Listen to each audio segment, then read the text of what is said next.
Yo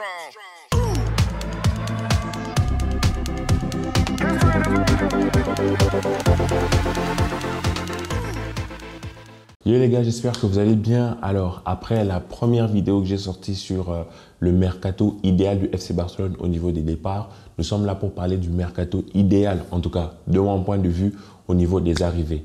Bien sûr, j'attends vos avis en commentaire. Si toi, tu préfères un joueur, si moi je parle d'un joueur X, toi tu préfères d'un joueur Y, dis-le moi en commentaire. Juste une chose que je tiens à dire. En ce moment, je suis un peu dans les phases préparatives ou préparatoires, je sais pas, de mes examens de fin d'année. Donc, je serai beaucoup moins présent sur YouTube parce que je vous l'ai dit au début, je suis étudiant, donc on essaie d'allier les deux. J'espère que je serai quand même là pour vous tenir au courant des petites nouvelles. Sinon, on essaiera de se parler le plus souvent possible. S'abonnez-vous! Alors les gars, on va commencer par la défense et on va remonter vers l'attaque. Donc, les plus belles choses ou les choses les plus intéressantes pour nous fans de foot, c'est souvent au niveau de l'attaque. Donc, je t'invite à rester jusqu'au bout. Alors, pour la défense, il y a Neto qui devrait partir, comme on l'a dit sur la première vidéo.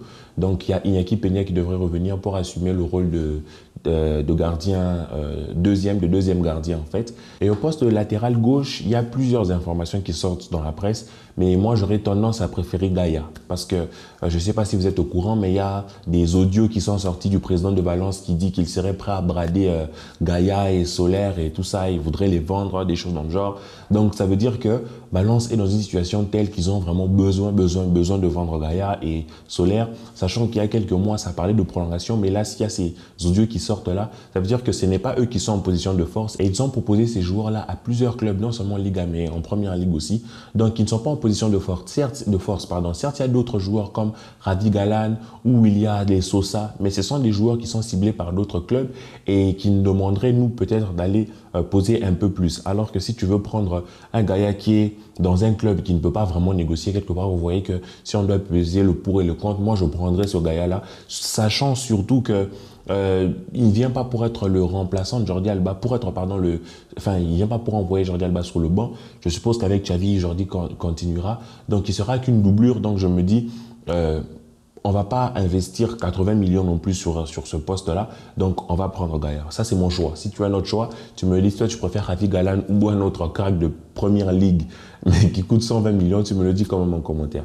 Alors, au poste de défenseur central, il y a déjà Christensen qui arrive, il y a Azpilicueta qui devrait, supposément, selon les rumeurs, il serait vers une venue pour nous, chez nous, sachant qu'il peut jouer défenseur central et qu'il peut jouer aussi latéral droit. Mais moi, la recrue que j'aimerais vraiment prendre, c'est Koulibaly. En ce moment, le Barça penche plus ou le Barça vise aussi, à part Koulibaly, Jules Koundé. Le problème avec Jules Koundé, c'est qu'il coûte cher, à peu près 80 millions d'euros. Et je ne sais pas si en ce moment, avec la situation du Barça, ça va être évident. C'est vrai que Juan Laporta lui-même l'a dit que s'il y a certains deals financiers, c'est-à-dire CVC ou autres qui sont signés, peut-être qu'on n'aura même pas besoin de vendre des joueurs pour signer. C'est-à-dire qu'on serait sorti à peu près de cet embarras-là et on pourrait faire, entre guillemets, un peu tout ce qu'on veut. Mais est-ce que le Barça serait prêt à mettre 80 millions? Moi, personnellement, je prends Koulibaly à 40 millions parce que je le trouve meilleur à l'instant T. Il est beaucoup plus solide. C'est vrai qu'avec Jules Koundé, on donne la priorité au temps, mais moi, je choisirais clairement Koulibaly. Dites-moi qui vous prenez, mais moi, je choisis Koulibaly en défense centrale. C'est une recrue à prendre, je pense 40 millions, c'est pas beaucoup. Si on signe tous ces deals-là, l'argent ne sera pas un problème. Et au niveau du salaire, on peut toujours s'arranger pour qu'il touche un salaire. On va pas lui donner un petit salaire non plus, mais pas un salaire, je sais pas, 18 millions net.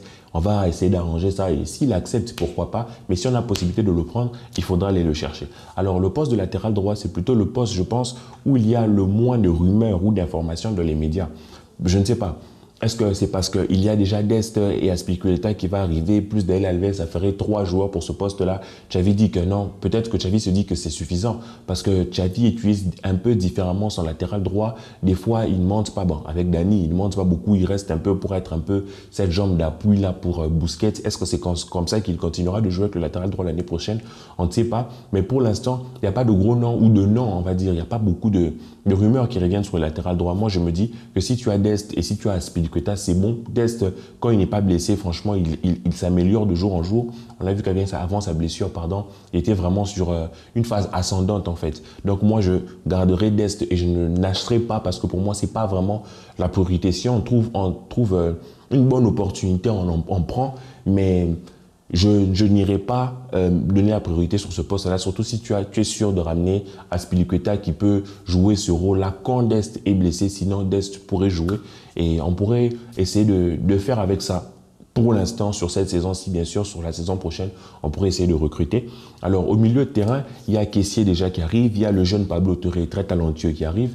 Mais moi, j'aimerais bien que l'on signe un gros joueur. Pas gros joueur en mode Kevin De Bruyne, on n'aura pas les sous pour aller le prendre, en mode Kimmich non plus, non. Mais un joueur qui va venir bousculer la hiérarchie du FC Barcelone. Parce que je pense qu'on a besoin de ça. Les joueurs sont bons, mais il ne faut pas que l'on ait, par exemple, quand Pedri n'est pas là. Oh non, Pedri n'est pas là, en galère. Oh non, quand Busquets n'est pas là. Non, je pense que il doit y avoir, comme Xavi l'a dit, au moins 2 joueurs par poste, de telle manière à avoir une certaine cohérence. Quand les uns ne sont pas bons, ceux qui vont jouer pourront jouer et bien le faire. Il ne faut pas qu'il y ait une classe d'écart entre les titulaires et les remplaçants. Donc moi, j'aimerais bien que l'on aille casser la tirelire pour aller prendre un joueur comme Bernardo Silva. Le FC Barcelone est en train, suit plusieurs milieux de terrain, bien évidemment. Dans 2, je ne vais même pas parler de la rumeur Solaire parce que pour moi, Solaire, tu peux le prendre pour ton banc, c'est une plus-value. Mais si tu peux prendre Bernardo Silva ou Gundogan, vas-y, prends-les. C'est mieux que ce Solaire-là. Alors, Bernardo Silva, il coûte sa valeur marchande, en tout cas, si tu vas demander autour de 100 millions. Est-ce que le Barça a 100 millions à poser maintenant? Je ne sais pas, encore une fois, si on signe les deals, peut-être ça sera faisable, mais est-ce que Juan Laporta a envie de partir sur ce genre d'idée-là, à poser 100 millions sur des grands transferts, 100 millions sur des gros transferts? Je ne pense pas. Alors pourquoi pas prendre ce Gundogan qui pourrait coûter dans les 40, 50 millions vraiment, parce qu'il ne joue pas, enfin, il joue, mais il joue beaucoup moins que Bernardo Silva, donc il aura aussi plus de facilité à partir. Alors pourquoi pas aller le prendre, sachant que son contrat, ça se termine en 2023 et qu'il ne prolongera probablement pas. Si tu arrives à prendre un mec comme lui, tu as au milieu de terrain Pedri, Busquets, De Jong, en espérant que De Jong ne parte pas, tu ajoutes à ça Pablo Torres, tu ajoutes à ça Gundogan, tu ajoutes à ça Kessié, ça te fait vraiment un très beau milieu de terrain avec probablement 2 voire 3 joueurs par poste. C'est très intéressant, tu peux créer un turnover avec les jeunes comme les Gavi, Pablo Torre qui pourraient jouer et les joueurs un peu plus confirmés qui pourraient vraiment être dans cet effort-là de jouer match après match pour essayer de pousser l'équipe vers l'avant. Et moi, je pense que le Barça a besoin de ça. Si on peut aller chercher un joueur comme Gundogan, ça serait vraiment super. Si on pouvait aller chercher Bernardo Silva, ça serait encore mieux selon moi. Mais je ne pense pas que l'on ait la capacité financière pour aller proposer ce genre de choses discuter de ce genre de choses avec City. Mais moi, je me dis si on doit aller faire une folie sur le milieu de terrain, mais tout en restant mesuré, allons chercher ce Gundogan. Maintenant, au niveau de l'attaque, tu attendais ça. Déjà, sur l'aile gauche, on va prendre personne parce qu'il y a déjà Memphis, il y a Ferran. Pardon, il y a déjà Ansu Fati et il y a Ferran. Sur l'aile droite, par contre, il y a Dembélé, je pense. Dembélé partira. Donc, ce qui fait que tu restes avec personne, tout simplement, là-bas. Donc, il y a Rafinha qui devrait venir. Pour moi, on va chercher Rafinha. On fait monter Abdé en A. Il pourrait jouer... être le remplaçant. Et pourquoi pas? Parce que Abdé, il a énormément de potentiel. C'est vrai, il dribble beaucoup, mais c'est un peu ça. Il n'a pas encore développé ce côté finisseur-là, mais il est extrêmement explosif, en fait. Et je trouve qu'on pourrait lui donner sa chance à lui, parce qu'au bout d'un moment, s'il reste tombé, les autres clubs vont se dire qu'il est plutôt fort et il va aller dans un autre club, il va aller péter là-bas, on va regretter. Donc pour moi, je prendrais Rafinha et je ferais monter Abdé.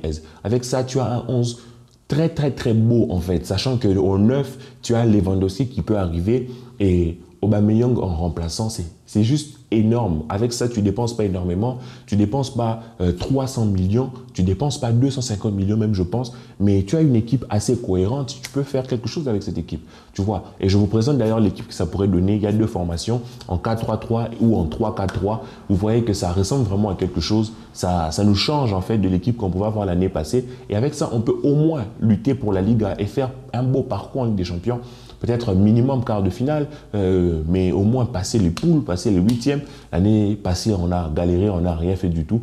Donc avec cette équipe, pour moi, ça serait largement faisable. Donc tu vois que le FC Barcelone a beaucoup d'opportunités sur ce mercato. Certes, sur l'instant, c'est compliqué parce qu'il n'y a pas de deals qui sont faits. Et même si on arrive à signer, à vendre des joueurs qui ont de la valeur comme Frenkie de Jong, ça serait quand même difficile d'aller conclure certaines affaires, d'aller signer certains joueurs. Mais je pense que selon le discours de Laporta, il dit que plusieurs leviers économiques seront activés bientôt, donc avant le 30 juin, je pense. Donc, ce qui fait que d'ici là, on aura une vision totalement différente du FC Barcelone, parce que le problème du FC Barcelone, c'est pas l'argent, en fait, mais c'est c'est la marge qu'il y a entre l'argent qu'ils génèrent et le salaire en fait. Je vous épargne tous les détails, mais c'est juste pour vous dire que si on signe ce CVC-là, si on vend certaines parts du Barça, patati patata, on aura suffisamment d'argent, suffisamment de fair play financier pour aller signer, entre guillemets, qui on veut. Mais tout en restant dans une grille salariale correcte. C'est pour ça que même Lewandowski, s'il vient, il baissera quand même son salaire par rapport à ce qu'il gagnait au Bayern. Mais on ne dépense pas 400 millions, on ne casse pas la tirelire comme avec Bartomeu, on se fait un mercato intelligent en renforçant les postes dont on a besoin. Et avec ça, tu te dis que franchement, il y a de quoi être confiant parce que les années d'après, on pourra encore aller chercher d'autres joueurs lorsque Busquets partira, lorsqu'on n'aura plus de Alba, lorsque. Et à terme, sur une année, 2 ans, voire 3 ans, tu as une équipe totalement mature, totalement construite autour de la même idéologie du coach Xavi. Et pourquoi pas donc? Pour moi, ce mercato, c'est le mercato le plus important des dernières années. J'espère que, qu'est-ce que je raconte? J'espère que Juan Laporta, son équipe, Matteo Alemany, Jordi Cruyff et tous les autres, Xavi y compris, vont prendre les bonnes décisions. Toi, dis-moi en commentaire si cette vidéo t'a plu. Je t'attends en commentaire aussi pour que tu me cites les noms auxquels moi j'ai pas pensé. Si tu as pensé à un joueur en particulier, tu me le dis, je serai là pour y répondre. Je vous attends sur mes réseaux sociaux comme d'habitude. Que la paix soit sur vous. On se prépare pour une prochaine vidéo que je sortirai aujourd'hui ou demain, on verra. Et à plus tard les amis.